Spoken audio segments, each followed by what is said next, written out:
documentarian. There's a documentary that is Comrades with the book. And she's also the founder of the Debt Collective, one of the founders of the Debt Collective, and we'll talk a little bit about one of their major announcements and I would say victories today.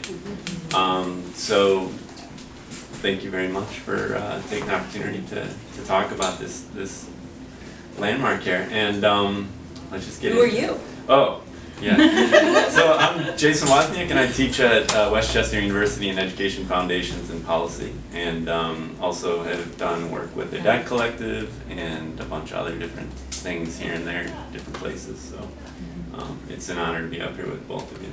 So thank you so much. Yeah.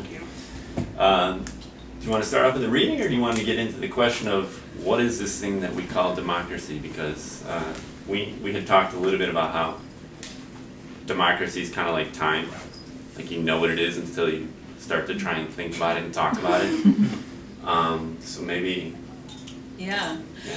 I mean, maybe I'll kind of give a quick, what I see as a summary of the book and its origins and read a couple of paragraphs because instead of reading too much, if that seems good. Does that seem good? So the book has a sister project, a film called What is Democracy, and I started them, in my mind they always went together because I've made documentaries in the past and I've written a book and they're really different mediums. So, you know, I work in different media, I'm medium agnostic. For me it's about the politics and the ideas, and different passions or interests, you know, feel like they have different modes of expression. So some things feel really good for a film. Some things feel like, oh, actually I need to help build an institution. So like I see the Debt Collective as a medium for a kind of interaction and political education. So I'm always befuddled when people come up to me and are like, I want to be a filmmaker. And I'm like, well, why? You know, for me, it's more like, what's the message? What's the point of making a film? But I started thinking about democracy, and I thought about it, I think, two seeds were planted. One, my last book was called The People's Platform, and it was about the political economy of the internet. And so I was doing all this debunking of Silicon Valley's claims to democratize everything in touch. So then I was like, well, what would a democratic internet be? Like, these guys are obviously not democratizing anything. They're concentrating wealth and power. So that kind of planted the seed of democracy, and then getting swept up in social movements, Occupy Wall Street, so 2011, and around the world, people were shouting, we want real democracy, democracy for real, you don't represent us. And I went to many, many marches in the streets chanting, this is what democracy looks like. Who's chanted that? Yes. So my question is always, who has chanted it and really felt it? Like 100% with every cell in their body, like, this is what democracy looks like. Has anyone? It so isn't. It's good. I think I've had like a moment, like around armed police. Right. Know, it's not what democracy looks like. No, that's more my reaction has always been like, I hope not. Like, A, there's not enough of us, and B, like the cops are kettling us or whatever. So, but you know, that chant was always coming up, and so I started to be like, what does democracy look like? What is democracy? So I was like, I know what I should do. I should make a movie. What is democracy? Luckily, I'm Canadian. I grew up in Georgia. I'm Canadian because I went to an American New York agent and was like, hey, could I write a book on democracy? And she said, no, that will never sell. And that will ruin, she actually told me it would ruin my career. Then I went to Canada and I said, hey, could I make a movie on democracy? And they're like, that sounds great. We'll give you like funding and support you and you know, surround you with love. So then I sold the book like after Donald Trump got elected, which is sad. But that I think says a lot about the world we're in. So the film is a different medium in the sense that it really is, you know, a beautiful medium for capturing other people. So I'm not a very vivid writer, and that's just the fact. Like I write more analytically. So I occasionally will try to describe someone, and I just always fall short. I'll be like, she has green shoes or something, or white hair. And then I'm just like, fuck it, okay, she thinks this and that, blah, blah, blah. But when you're filming, you get to capture a whole person, and it's a really beautiful medium for encountering human beings and for having emotions. And you can't have footnotes. Footnotes are great, so that's why you write a book, is you get to have all this detail that you lose on the screen. So the book makes explicit a lot of the thinking I was doing, and so the book is structured around paradoxes or tensions, right? So because I was involved in organizing, I think, again, involved in Occupy, and I think part of the thing I was wrestling with is just why is democracy so hard, right? Even in my little group, right? Let alone creating a democratic society. Why is it so fucking frustrating? And so each chapter is a paradox or tension that I see as sort of inherent in the democratic project. So in the preface I'd say, these are not Marxist contradictions. For Marx, a contradiction is a contradiction in capitalism. So owners versus workers, capital versus labor, commonwealth versus private property. And the idea is there could be a society, communism, call it socialism, call it whatever, where these things are reconciled. And Marx gets very flowery about this. He's like, and we will no longer be alienated, and our essence will be reconciled with our whatever, it's gonna be so great. And my thing is like, I can imagine a world where capitalism doesn't exist, and where there aren't the rich and the poor, right? But I can't imagine a world where these other tensions go away. And so the tensions are things like the local and the global, or the present and the future, or some kind of exclusion, right? Like some sort of boundary of decision making, or expertise in a mass opinion, because not everyone can be an expert at everything. So it's like these are tensions that I think are exacerbated by economic inequality and capitalism, but I see them as part of democracy itself. So the book is me wrestling with these tensions. I mean, we have to live in this tension, and this is me working through what I think democracy is, and also these tensions I think are part of why democracy is this moving target, right? Like we think we know what it is, but actually it can just be redefined and expanded. So the book is, if you want like 10 fixes, like if you want, and these are books that are really popular, right? It's like Jordan Peterson, like 10 Rules for Life or whatever, or 8 Solutions for Living. Like this is not that book. This book is basically like 8 frustrating tensions that will never be reconciled and we'll always have to wrestle with. But for me, they help me. They help me think through this project. So I'm going to read the ending, just the last couple paragraphs, and this is a recommendation from Jason, so he helped me pick something out. This is the chapter on freedom and equality, which I think is another tension and someone I'm beginning with. And this also I think gets kind of at the spirit of the book. So here then is a dynamic that seems to transcend time and place. Over and again, people marked as inferior, expendable, or alien profoundly shaped and advanced our understanding of freedom and equality. Indigenous people are no exception. Western political traditions are the product not of any single linear heritage, but of a unique and often contradictory amalgam constructed over centuries and indelibly marked by outsiders whose creativity, suffering, perseverance, and foresight expanded the democratic polity. The widening of citizens' rights through the 19th, 20th, and 21st century has not simply been the inevitable fruition of seeds planted centuries ago by far-seeing founding fathers, or the perfection of Enlightenment ideals, but a repudiation of their truncated vision in favor of something more vital. With each successive push, women, racialized people, indigenous people, colonized people, disabled people, queer and transgender people, trade unionists, socialists, and other visionaries have not just spread but transformed the concepts of freedom and equality, giving them substantive meaning while revealing their necessary interconnections. Angela Davis has pointed out the extraordinary and underappreciated role children played in the civil rights movement, braving police dogs and fire hoses, and integrating classrooms and other spaces. For example, 15-year-old Claudette Colvin, who refused to give up her seat on the Montgomery, Alabama bus 9 months before Rosa Parks made headlines doing the same.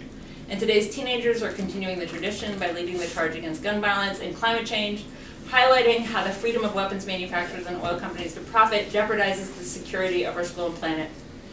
You are not mature enough to tell it like it is, another 15-year-old Swedish environmental activist Greta Thunberg told world leaders at a recent climate summit. Even that burden you leave to us children. Every step of the way, the disparaged and dispossessed have placed those contentiously aligned terms, freedom and equality, at the center of the unfinished and unpredictable path toward that alluring but elusive horizon of self-rule. It has fallen to them to broaden our democratic vista in part because the marginalized are positioned to see truths the powerful cannot or choose not to perceive. So democracy from below persists, strengthening the very connection between freedom and equality that the powerful aim to shatter to ensure that most people are neither. and it feels very appropriate. Actually, the last line of the book is basically, let's not be founding fathers, but perennial midwives, birthing democracy anew, and we're next to the midwifery place, so we're in it feels right. Down with the founding fathers, they need to be disenfranchised. Yes. Disemboweled. Disemboweled. But yeah, I mean, it's this sort of, also I think part of the challenge for me writing this, or the challenge I set for myself was, you know, how do you have an anti-capitalist analysis? How do you have a book that has a sort of strong moral, political critique, but also has this complexity, and but doesn't get lost in the gray, right? You know, so it's like trying to say, okay, we have to think things from different angles. We have to try to shift our perception, but without losing a robust, you know, without losing our rage, right? So this is something, philosophy can sometimes be risky in that way. But it's also something that I engage with, you know, in, you know, thinking of myself as a whole person. It's like there's the organizing, which is very reactive and very focused on trying to convince people to take a certain action and, you know, engage in a reform. And then there's the theory, for me, you know, democracy is one of the paradoxes central to democracy is theory and practice. And so the book is a space for me to engage the theory side and get out of the reactive work of organizing. Yeah. All right, that's my spiel. So I guess a couple things, Keeanga, maybe I can ask you to comment. We were talking in the back that it seems that one of the arguments you're making is that it matters who's talking about democracy, who's practicing democracy. You use the term democracy from below. And we mentioned like Bobbie and Black Lives Matter, who's talking about democracy? What does democracy from below mean? I think in one sense, this is probably more general about social movements. So if we think about Black Lives Matter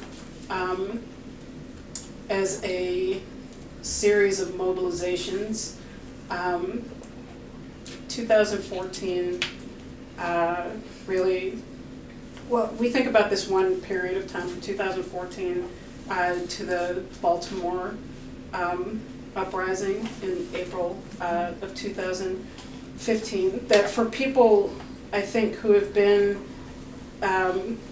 kept at bay from engaging in what we are told are the tools, institutions, or mechanisms of democracy, that the different manifestations of the social movement, from a riot to a night march to a daytime march to another riot or an uprising, give people an opportunity to engage in something that feels like a democratic process where the vast majority in a particular locale get to impose their will on institutions that typically impose its will on them. And so you can get a glimpse of democracy from below in those moments, which I think is important. I mean, I think that's where the idea of the Festival of the Oppressed comes from, because in the disorderliness of those types of activities, disorderly from the perspective of the governing institutions of society, which tell us that there are more orderly and reasonable ways to change things, right? That was the intervention of liberals, of the Congressional Black Caucus, in Ferguson and Baltimore, that people needed to get off the streets and register to vote. That was a more orderly way to participate in democracy. So I think that's what happens particularly in the United States, where there are so few entry points into the governing institutions, that it creates a situation where ordinary people have little alternative except to explode, because there are so few orderly ways to intervene in politics. And it's one of the things that is so interesting about this political moment and what Bernie Sanders, in my opinion, represents. It's to me, it's the first time within mainstream politics that there's an actual expression of a kind of mass sentiment, whether it is canceling all of student debt, whether it is getting rid of this idea or attacking this idea of affordability, so we can make our student loans more affordable, or we can make healthcare more affordable, or we can make college more affordable. But attacking that idea and saying that things that we have determined are important for the reproduction of the species should not have a price tag on them. It's a huge idea, and I think that the existence of that actually creates a conduit through which ordinary people can find expression of their own ideas within a governing institution. It remains to be seen if the dirty tricks the Democratic Party will play and the rest of the political establishment to put that down, but you can get a glimpse of what that might be like. So this is a long, winding answer, but I think democracy from below is really about giving ordinary people an opportunity, or ordinary people creating an opportunity for themselves to see themselves, their own lives, aspirations in society, when otherwise I think we are mostly invisible. Yeah, I mean, I have to say too, I should say, like, I really didn't like the word democracy 5 years ago even. It sounded so mealy-mouthed to me. So sometimes I'm like, wow, it's so weird. I'm using this word that I had no emotional or visceral connection to. Like, I say in the preface, like, I like words like revolution, liberation, equality, communism, but like, I have really talked myself into the word democracy, so I almost have to remember that I used to not like it. And I think part of why I didn't like it is because the way the story of democracy is told, which is the story from the center, right? Mm-hmm. It's the story of the founding fathers. It's the story of, things aren't great, or like we have the basic liberal framework, so now we just need to perfect it and include more people into it, and then we'll have democracy. And so I think part of the idea of democracy from below is just like telling the true story. Mm-hmm. So, one thing about the book that I was worried would frustrate people is it goes back to ancient Greece a lot. Like, okay, the Greeks did not give us the word, the Greeks did not give us the practice of democracy, but they gave us this word. And part of why I do that is I want to say, like, if we're looking at this mythical Western history of democracy, let's remember that actually it was riots that made it happen. It didn't just like emerge, like, Athens didn't just emerge fully formed from the, it was actually that people rioted and there was negotiations and political structures came to be. So it's like this movement of people exploding and people creating opportunities is actually that's how history works. It goes from the margins to the mainstream, not the other way. Can I ask you a question? Yeah. Because I wonder about from an activist sensibility, because I've always thought about democracy not in terms of not necessarily as a societal question, but as one that is crucial to social movements and activism. And so I'm wondering how you deal with that idea. So when you're saying that 5 years ago you didn't want to talk about democracy, how does that operate within the activism that you partake in? Yeah, well I think there's like two, my mind immediately goes to the fact that, there's like internal democracy and how you democratize your movement or organization, and there's like, what are you fighting for externally? So to kind of tie it to your Bernie Sanders point, so today I just came on the train from DC because Bernie Sanders announced with, actually, we have to give credit to Representative Eleanor Moore, who actually has been leading this for months, who has been pushing for full student debt cancellation. And then she combined with Representative Jayapal from Washingtonville for free higher education, and Bernie Sanders got on board because he wants to be more left than Elizabeth Warren, which is great. Let them fight to be left. So this organization, the Debt Collective, which is a union for debtors. So in 2015, we launched the first ever student debt strike with students from a for-profit college, and basically people saying we will never be able to pay back our loans, so fuck you, we won't pay. Like, we can't pay, we won't pay, we shouldn't have to pay.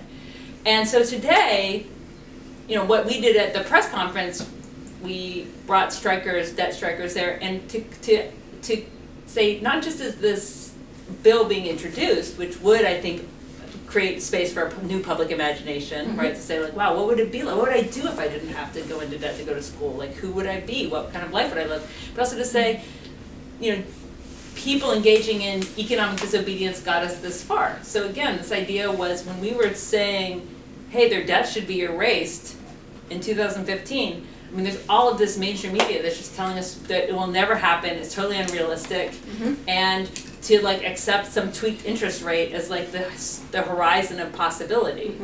So I think this is, right, so even in this moment, it's like, no, this came from people who were like, literally, we were just fucking mocked not that long ago, and now it's becoming a more mainstream, I mean, a friend today said like, wow, we weren't dreaming big enough.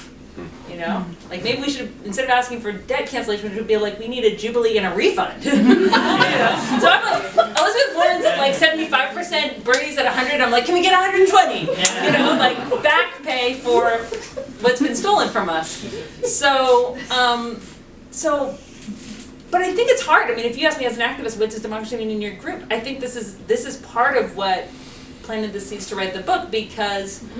You know, Occupy Wall Street had this idea of direct democracy in an assembly that was open to everyone, so you could participate without like rights with no responsibility, and it was like really fucked up in certain moments, right? So there was a whole discourse: what is democracy within the group, right? And is democracy a means or an end? Well, what if you have a group that's run by a dictatorship, but you're fighting for a democratic reform? I mean, I don't have a one-size-fits-all solution to this. I don't think we've. So in the book, I talk about how there's a chapter on conflict and consensus, and I talk about how, you know, groups have to know when to use a model aimed at unanimous decision making, and when actually you have to employ adversarial procedures. Our group, what we've done is the decision making has never become, the decision making is still in a friendship mode. We haven't had to switch over into an adversarial model. So.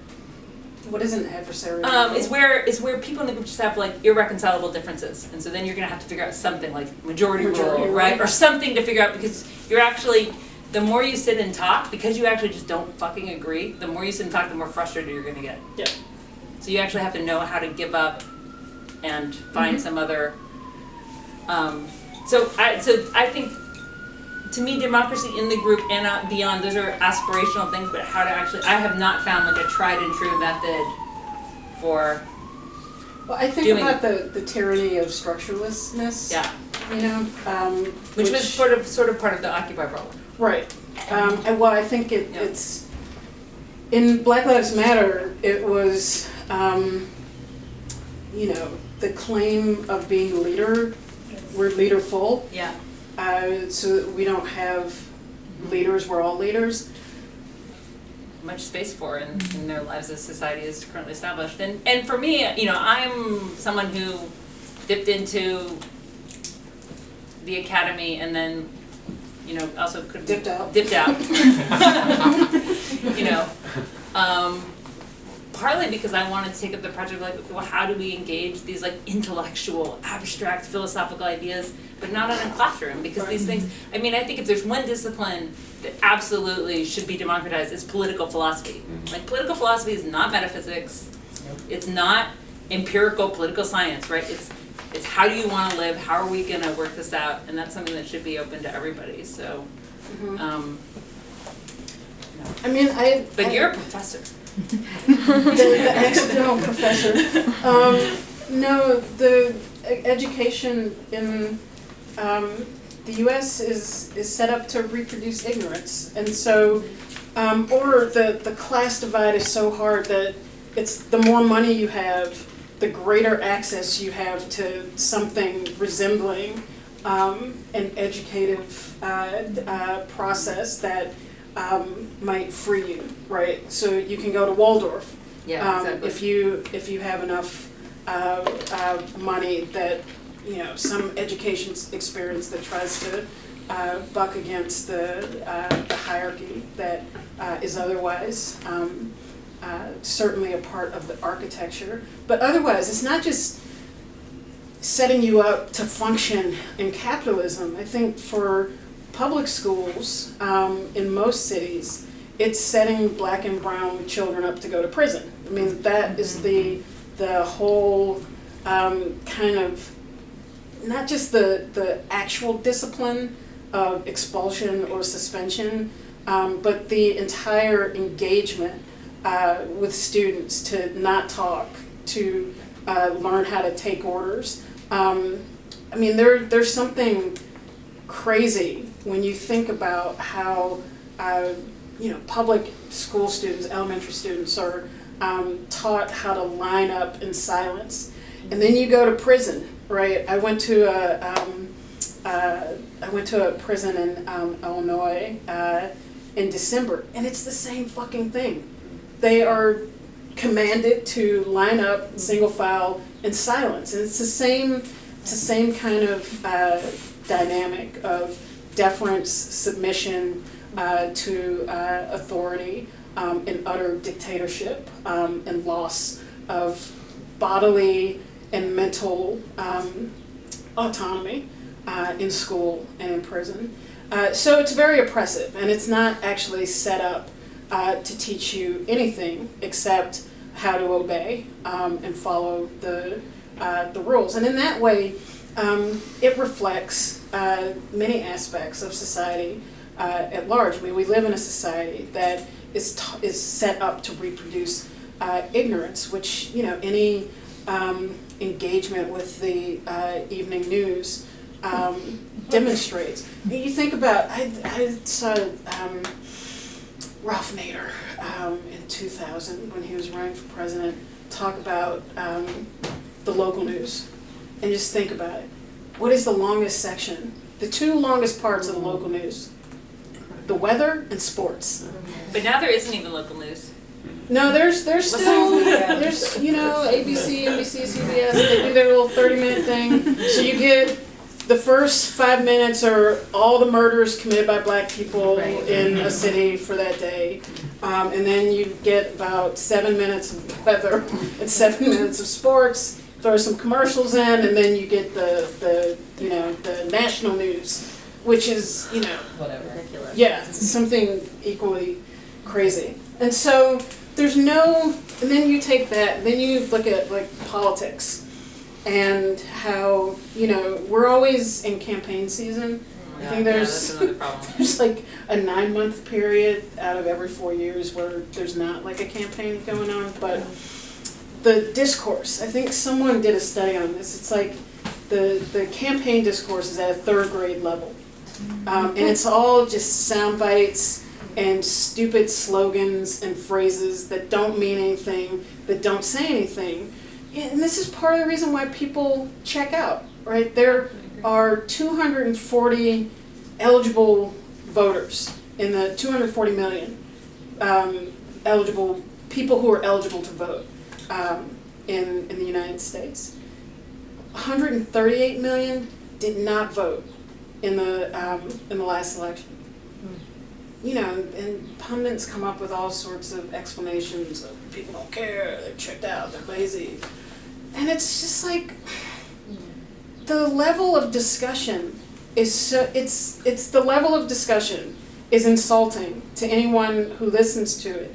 And then you have the issue of actual content. So the UN comes in and does a study on poverty in the United States in November of 2016. So it's after the election. Obama had already given them the okay to come in and do this study. And they find that Alabama has the worst poverty in the developed world, right?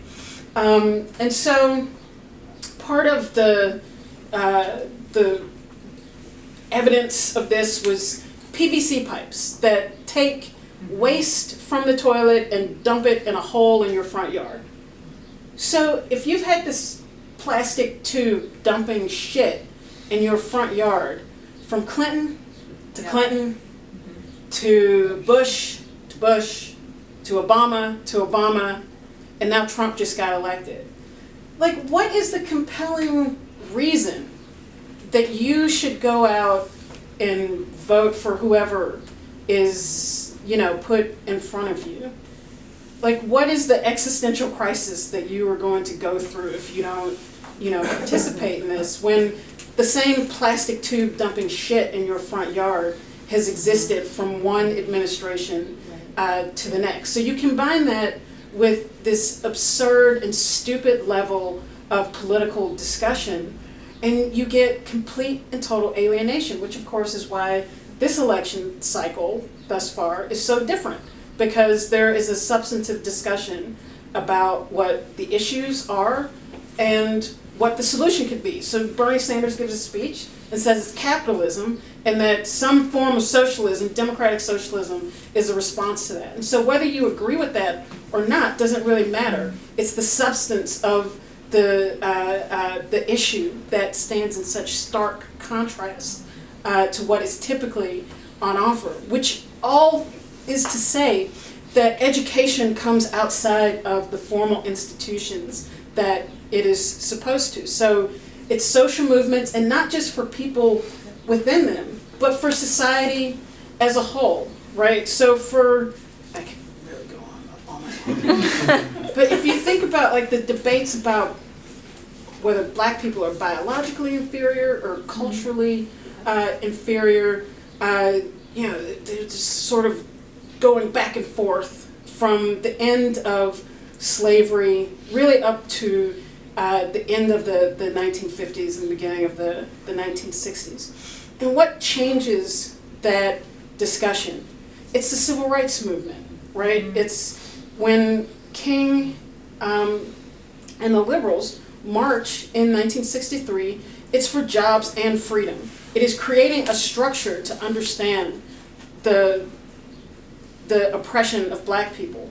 And then it gets, you know, more defined over the course of the decade, so that by 1968, Stokely Carmichael and Charles Hamilton, in their book, Black Power, coined the term institutional racism to explain that even if your white neighbor or the white bank teller is friendly to you, that these processes of racialization, of subordination, of oppression are still present and are still happening. And so it gives some structure to understanding what has happened to black people. And this is a movement, civil rights movement, a black power insurgency that is imposing an explanation for what has happened to black people on society as a whole. And so this is how social movements not only educate the people who are involved in them, but they help to educate society at large, which, you know, I think is why the reparations debate discussion is so important, because it's about getting this society to understand the imprint that slavery put on all of American society and how it's fundamental to the organization of American society, as a way to get white people in particular to understand how fundamental racism is to altering slavery and racism, to forever altering the direction of the lives of African Americans in this country. And so those are, to me, the most important ways that education, that people get educated about the things that are important. I think there's also the question, like, I totally agree with everything you said, but I think there's also the question, like, who needs to be educated, right? Mm-hmm. It's not always the people who aren't voting. I think what's interesting about this moment is that actually people who thought the system was working pretty well are actually being educated in terms of like how unjust it is. Mm-hmm.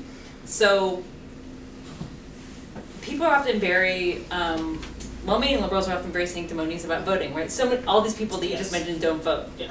So when I interviewed people in Florida, and some young people were like, we don't vote, I asked why, and they were like, hanging chads, and the Supreme Court gave the election to Bush and Gore. In other words, they understood there was this minority veto, the Supreme Court, that actually decided the election. 5 votes, not the American people. And liberals are kind of waking up to that. They're like, holy shit, the Electoral College, which is connected to slavery totally, white supremacy. The Supreme Court is this, it's not this institution that exists forever like it did in this brief moment in the 1960s. Like, structurally, our progressive agenda is totally stymied. So I think there's this also question when we talk about who needs to be educated about democracy. It's actually often people with privilege who think the system is working for them. And we are in a moment, I think, where there's a bit of a crack. You can be like, okay, let's actually have a structural critique instead of just wanting to restore the norms of 2015, right? So it's also this question of like, who are we trying to educate in this moment? And with that, how about? I think one question I got really into in writing the book, and it was sort of the most fun, which is the question, what's democracy's relationship to time? So there's who the people are, how we rule, where we rule, but like when. And I think, when you look at revolutionaries are about breaking with tradition, right? And instigating a new future and calling a new future into being. But people who are more invested in tradition are like, no, basically, there's a quote I have in the book from the conservative critic Chesterton, who basically says, how dare you disenfranchise the dead? Like, they made the Constitution, they made the rules we live by, and then it conjures this image of like these dead guys, this handful of dead white guys having this enormous vote. And when you think about it, it's really true, right? They're enfranchised, and people who don't yet exist aren't. So I think one of the things I would like to think about is how do you actually enfranchise the future, not in the sense of protecting the rights of the unborn in service of patriarchy, but in a progressive way, right? Because the thing is, right now the past actually does have this astonishing hold over us. So I think the time question is actually a really, really interesting one. I think the future is really disenfranchised at this moment. What do you think? Well, I just really quick, like one of the things I've learned a lot from the Debt Collective is the ways in which debt robs our time. It forecloses the future, and it also imposes this, you mentioned, the 80-hour work week. We're always working, and so we don't have free time. And one of the things I like about your book is you make this point that we need the time to gather collectively to think about democracy.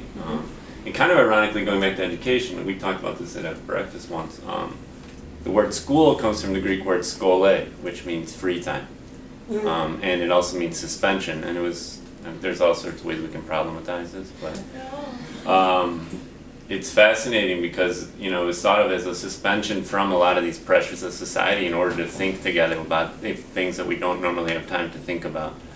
Obviously, we're far from that, but it's really fascinating to me the ways in which debt negates this time that we have together to think about democracies and democracy in the way that we need to think about it. I think that's part of why I got so into the time thing, because what is inherited wealth? But it's the past, right? It's this power accumulated over generations, and then debt is a way of constraining people in the future, right? So those with inherited wealth it's the aristocracy, right? But without the titles, but just with the cash. And then the rest of us are basically like, I've mortgaged my future just to survive, so our futures are constrained. So I got into this way of capitalism exacerbates this problem that's already inherent in our constitutional system. So do you think that will ever change? That was my question or my point. Yeah. The entire bottom line to me, from what I think I'm probably the oldest one in this room, is money. Yeah. The bottom line from the time I was born in the 50s was money, and it still is now. People with money control everything, will continue controlling everything as far as I can see it. And there won't be any difference, or there won't be any change. Yeah. I marched when I was 5 and 6 years old in the 50s around Girard College. It's a college that was all boys, and sitting in the heart of North Philadelphia, surrounded by all black people living, but they could not go anywhere near that college wall. So we marched. I remember I had patent leather shoes, little patent leather handbag, little hat in the 50s that you wore that. We got dressed up and we marched and we marched. And then I found myself still marching a couple weeks ago. Yeah. So finally, my little cousin was one of the first black boys, 4 black boys, I think last year, was finally admitted to Girard College. So we're talking about from the 50s to what year is this? 2019? That's insane. And then, you know, I went out to California and joined the Panthers and so forth. So I did all of that. But I still saw through all of them, and ended up with a PhD, and you know, went back and so. The bottom line was money. Whoever had the money, even with the Panthers, even with the college wall, even with everything else that I watched and did, the bottom line was money. I don't think it will ever change. But I know, you know, you guys may be optimistic. I totally agree. I totally agree. The bottom line is money, and so you know this inherent tension in the book is capitalism and democracy, right? And the way that capitalism is antithetical to democracy. But I think I'm just a constitutional optimist because I'm like, we have to get organized. We have many. We have numbers. You know, like this does not make any rational fucking sense. Like if we just all say no and engage in strategic collective refusal. We really can't, right? I remember we talked about no, they that. won't. They won't give it up. We have to take it. People are not gonna, you know, we were there with cut off jeans and, you know, here's the headband and so forth and talking about, you know, just eating whatever, living on Cecil B. Moore Avenue back in those days. And people were still driving, I have to say, I have Mercedes-Benz now too, but people were out there driving there in Cadillacs and so forth, and we were like, get rid of that. And The thing is, you get to a point where you end up just going back and just fitting in with everyone else. But you did, I think that's what we have to, pass the baton. Like you were there, I mean, the things we have to keep going and no one finishes it for good, you know? Yeah, So people don't have a choice, and I think that part of the problem is there's such an intense sense of atomization and isolation that comes from this society that many people think that it's either just them or people in close contact with them that have these problems or that are affected in these ways. And when you look at our society, you look at popular culture, you look at the news, you don't see anything about your life reflected in that, and it reinforces the sense of isolation and atomization. And so the other thing that is important about social movements is that it pulls people out of that into a collective experience where you can literally see the enormous numbers of people who are experiencing a similar thing or who think a similar thing and who want to do something. Now, whether or not that turns into the kind of movement that can actually expropriate the rich or that can transform the way that this current society is organized, that's a question of politics. That's not evolution. We won't evolve into a more democratic and just society. That's something that has to be fought for. It has to be imagined. Like, what is it that we actually want? And then it has to be fought for. And in order to even understand that or to know that requires, a combination of history and politics that is not a scholastic thing. It's not something that is for students. I mean, every social movement produces a body of knowledge, has people who were from a previous period, who bring those experience into it, and that interacts with a new generation to create the potential, the ideas around what we could do, what life could be like. And so that has to be harnessed into a social movement that is not just oriented on changing a specific aspect of this society, even though it may start with that, but that ultimately must come to a conclusion that we need a total social transformation. And I think, I don't think that that's going to happen next week, but I do think that the political center in this, idea that you can be Beto O'Rourke and stand up on a table and wildly gesticulate, and that is compelling, that kind of empty, banal symbolism you know, at this moment is dead. You need more than that. And so I think that represents an alternative. In the 60s, you could say to black people, as Bayard Rustin did, that, well, I mean, look at these dynamics. We're all concentrated in this city as a bunch of white people who are running the city. It makes sense that, well, we should run the city.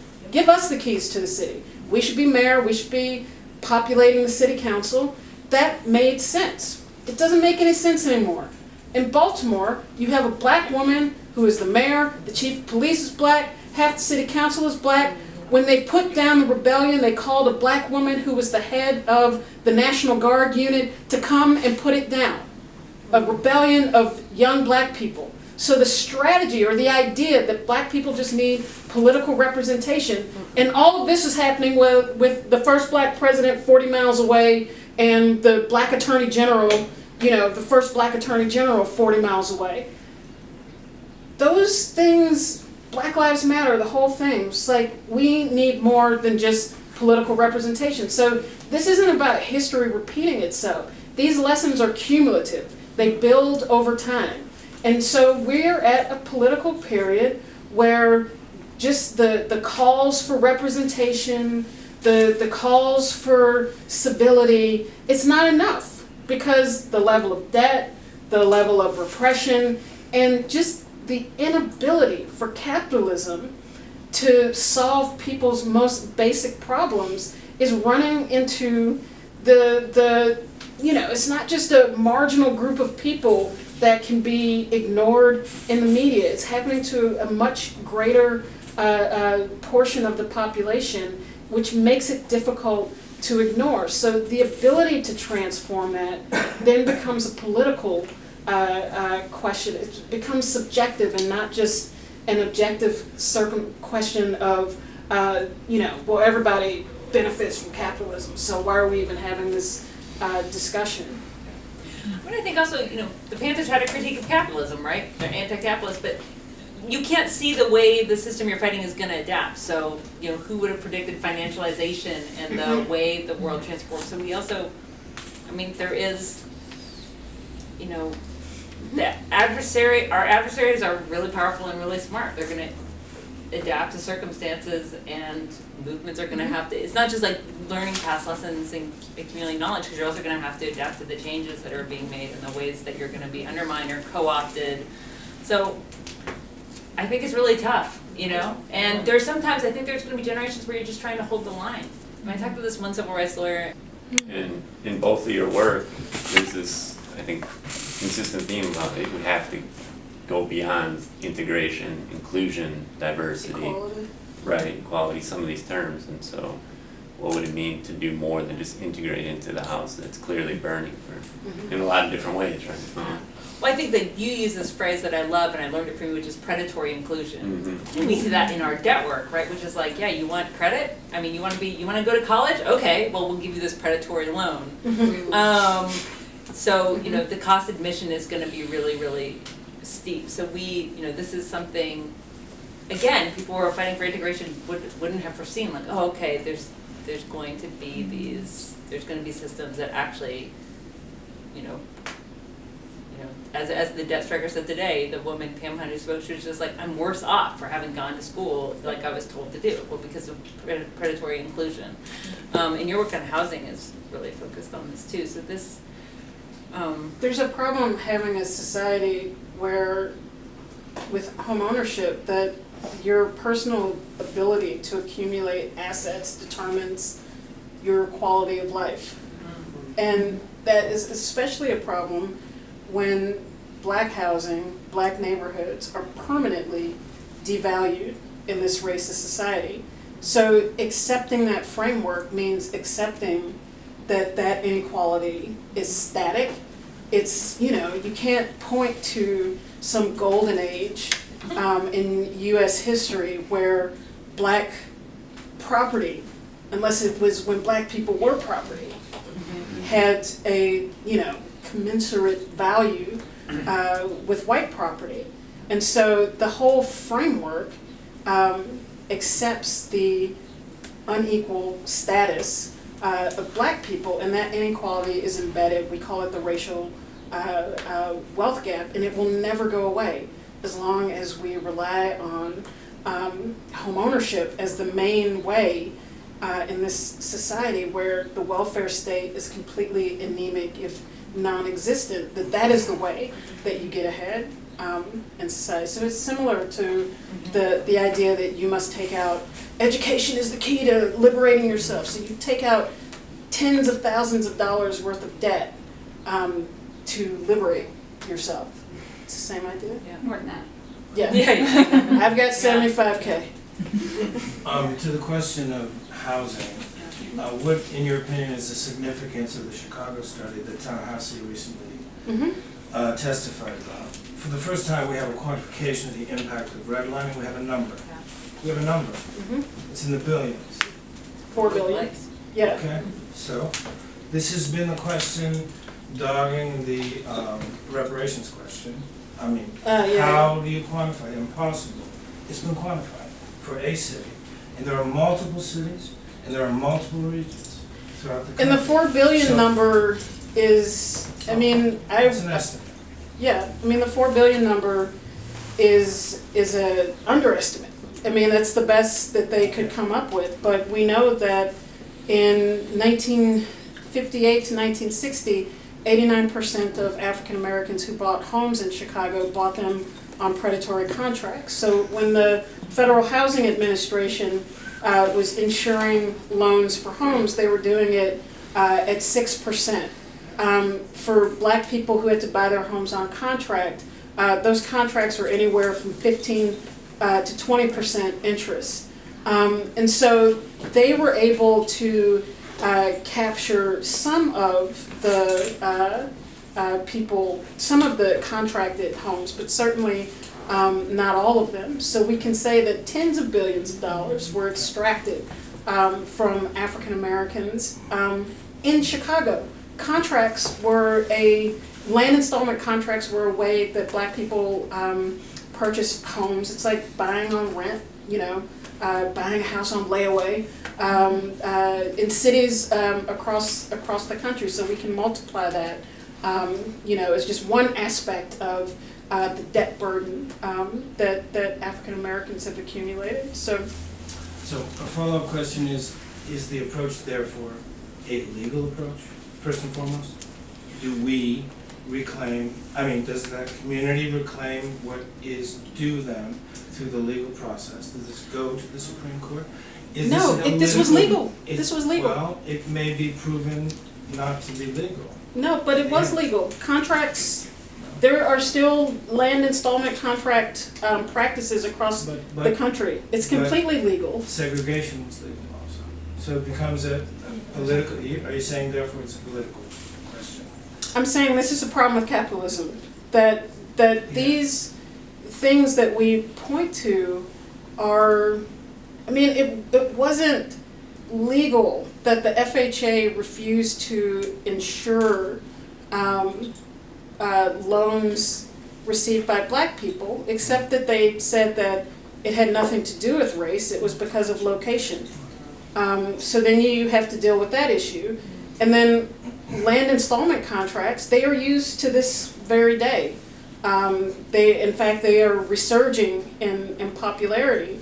And it is unfortunate that it is a very legal practice to use these predatory contracts for people to get houses who can't qualify for conventional financing, in the same way that it was legal for for-profit schools to set up and have these usury, completely predatory rates, even though there's legality questions about how you entice people to use them. But the fact that these instruments exist in the first place, this is the market, right?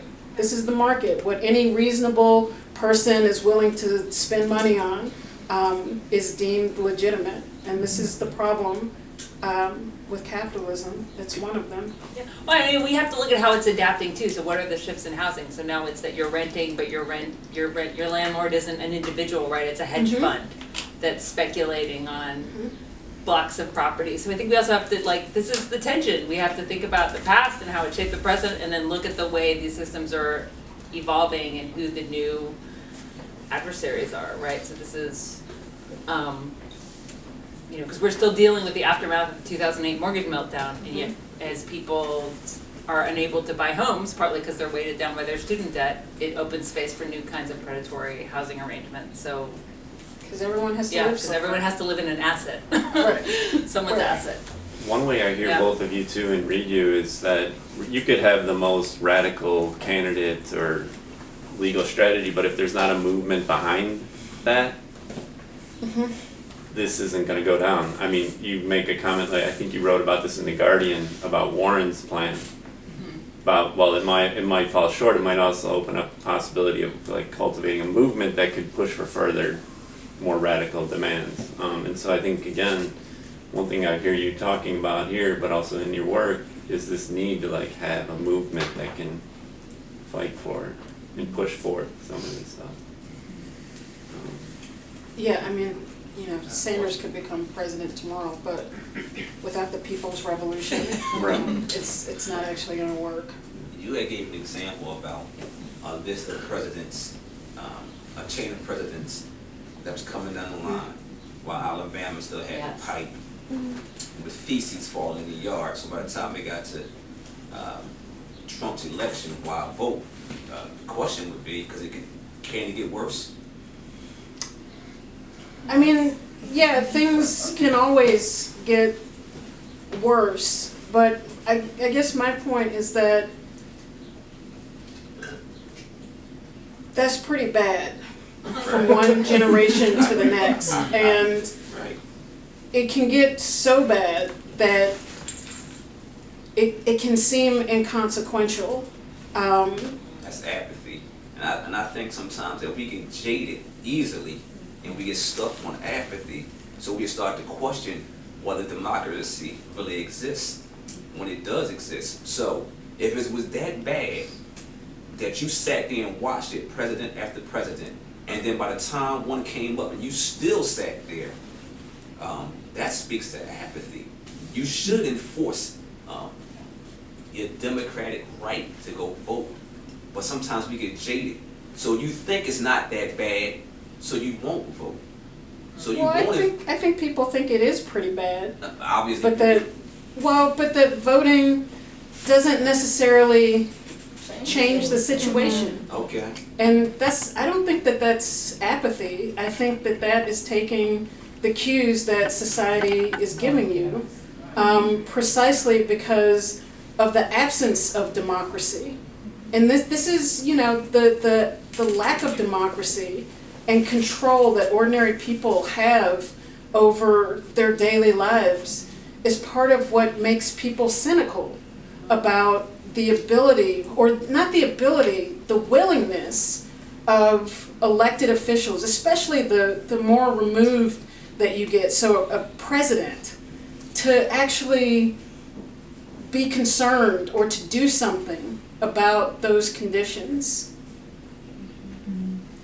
Yeah, those conditions are planned. Yeah. Back to my theory, my plan theory, that what happens in Philadelphia, you see a whole neighborhood, black people washing It the is front planned. steps, Yeah. painting their houses, have a little yard planted. You may not go in that neighborhood for another 6 months, or the next year you drive to that neighborhood, all the black people are gone. Mhm. Everyone's gone. The houses are, and the houses are gone, torn down. New houses are built, no black people living there anymore. This has happened all over Philadelphia. Someone who's been in Philadelphia for all of these years, I've seen the change, and I'm always devastated when I drive by several of my own neighborhoods, even my own neighborhood here when we moved, because we all moved to Germantown and Mount Airy. So all of our houses in Germantown and Mount Airy are gone. No more black people in those homes anymore that we grew up in. Same thing happened. They either make it so that we can't afford it anymore. They've done something to the plumbing underneath, which is incredible. So that poop is coming up, through your floors and through the walls. They make it just so horrible that you might pay for a plumber to do this, but then the plumbing costs more than your mortgage payment. And you just have a regular 9-to-5 job, even a job with a college degree. Yep. You still only make a certain amount of money. And your houses, and like I said, the houses were well built in North Philadelphia, they were well built in Germantown, they were well built in Mount Airy. This is all where black people live, where we all grew up, where you can see behind these walls, there's things from slavery hidden in some of the walls in all of these houses around here. But we don't live in, most of us don't live in these houses anymore, we can't afford it. Or we just were not able to. I think it's planned. I really think that they have the houses so set up so much that we cannot afford it anymore. We cannot live in it anymore. We have to move out. And then the same thing happens to wherever black people go. And I've seen this just over and over. So then I started visiting relatives in other cities and other states, and the same thing has happened to them. Because I said, why are you people picking on Philadelphia? But it's not just Philadelphia. It's all over. And it's devastating, and that's what I said, it's a plan. You think it's just a plan? Yeah, I think it's planned that way. I don't know if it will ever change. I know probably not in my lifetime. So it's up to you guys in this room. I'm putting it on, Dr. Yancey is putting it on every one of your heads. I believe people are flawed, and they Bring don't about always change. show their flaws. One may believe the sun is not that bright till it's not there anymore, when you can't see the sun, when they have removed you from the sun. So you might think democracy doesn't exist. But I guarantee you, if they was to actually remove democracy from this country, You've almost got the title of the book. Democracy may not exist, but we'll miss it when it's gone. Everything comes from. When you look at flawed people doing the wrong thing over and over again, you begin to think, no, it really does not exist. It doesn't. And I think it speaks to your point doesn't. that, both of you spoke to this point, like, Go where people live in dictatorship for real and see what they say. well, I mean, you That's why you spoke, want to come here. and then you, in somewhat of a response, you said, I think it's also a matter of who are we talking about that we need to educate? Yeah. And to me, that was like completely obvious. Right. Way before, like I was like, well, duh, because that's the whole point, is like, you're talking about the dialogue is so ridiculous to people who live this generation after generation. And we know it's not going to change with our generation or the next generation or the next one. It's really like what you eventually said about holding the line, and also what you said about, movements, but yeah, so, it's not necessarily just apathy. Like, I understand when you're in the middle of a people that that you as part of that community want to see that community mobilized. Obviously, you need to have a certain fire in you, but it's also, and it's not just apathy, but it's being beaten down. Right, it's frustration that right. Right, and so here we're talking about the crux of it is really who are we talking about educating? It's not the people that are being beaten down so that it makes them, all of a sudden get educated and vote. That's not at all what this is about. It is about people, like Sanders and all the other people that, like, actually saying something that makes even a little bit of sense to people who are living this horror generation after generation, and then having movement, having people in power who have some power, mobilizing and getting out there, and mobilizing the people who've been beaten down over and over. There are different kinds of education. Yeah. So there's what you're talking about with middle class people waking up out of their haze that everything's not fine, and here are the many different problems that exist in the society. But there is education from below about ordinary people can run society. And I think that that is something that people have to be educated about, but have to come to see and believe that we don't actually, we don't need rich, college educated, whatever, to rule our society, right? Like we have now, the US Senate, the average wealth of a US Senator is $3 million. The average wealth of a person in the House of Representatives is $990,000. The average income in the US is like $67,000. For black people, it's somewhere between $43,000 and $47,000. For white people, it's somewhere between $67,000 and $70,000. So we have a class of millionaires and a billionaire president who are running the country, who are making the laws. And so the idea that those people somehow know what is best for the vast majority of society is upside down. Right. It makes no sense. And so we're in the situation where the vast majority support universal health care. They support taxing the rich. The vast majority of people know exactly what needs to happen. They're against the idea that the Pentagon should get $1 trillion a fucking year to cut everything else. And so those are the people, we are the people who should be actually running society. And that is also a part of education.